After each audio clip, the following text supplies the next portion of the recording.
Para vocês entenderem essa história, eu nasci numa cidade muito pequena. A minha família também é extremamente pequena. Os meus bisavós tiveram apenas um filho.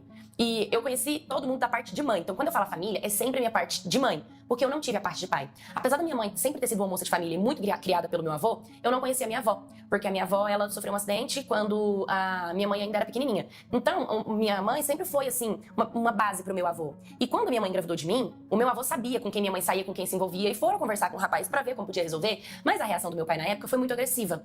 Ele teve uma reação contrária, começou a acusar minha mãe de que ela se envolvia com outros rapazes, de que não tinha garantia nenhuma de que o filho era dele. E o meu avô falou que faria o exame de DNA, e ele disse que a melhor forma de resolver era na justiça, que ele não ia fazer nada por vontade própria. E naquela época, como o meu avô, ele estava começando a ter uma quantidade boa de vendas, né, que ele sempre trabalhou com vendas, ele falou pra minha mãe deixar isso pra lá, pra não dar importância, que isso logo passaria, que ele daria um jeito, que me daria tudo que o meu pai não me desse, e que ele seria o meu pai assim como ele foi da minha mãe. E assim, as notícias que a gente teve, porque a nossa cidade sempre foi muito pequena, é que o meu pai, ele se mudou da cidade, quando realmente viu que minha mãe tava barriguda e todo mundo da cidade estava comentando. Os pais do meu pai, que no caso são os meus avós, apoiaram isso. De certa forma, é como se eles estivessem fugindo, correndo, e se abstiveram totalmente de comunicar com o meu avô. Então meu avô disse que tentou comunicação, que foi na casa dele, mas que não foram bem tratados e bem recebidos, não foram compreensivos, e por isso que eu não tive essa minha parte paterna. Então pra vocês entenderem, eu não tenho tias, porque o meu avô só teve a minha mãe, eu não tenho ninguém da minha parte de pai, eu só tenho o meu avô e tinha também a minha mãe. Porque quando eu fiz uns 8 anos de idade, a minha mãe também desenvolveu um problema no intestino, ela foi pro hospital, ficava indo e voltando, ninguém sabia qual era o problema dela,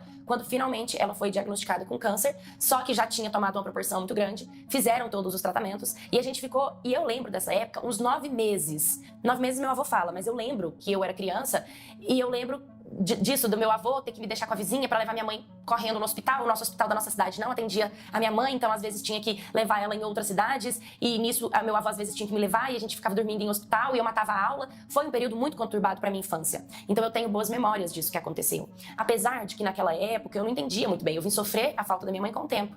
Mas toda essa história que eu tô contando pra vocês é pra chegar ali na parte da minha adolescência, né? Quando eu fiz por volta dos meus 15 anos. Meu avô, ele sempre me deu de tudo.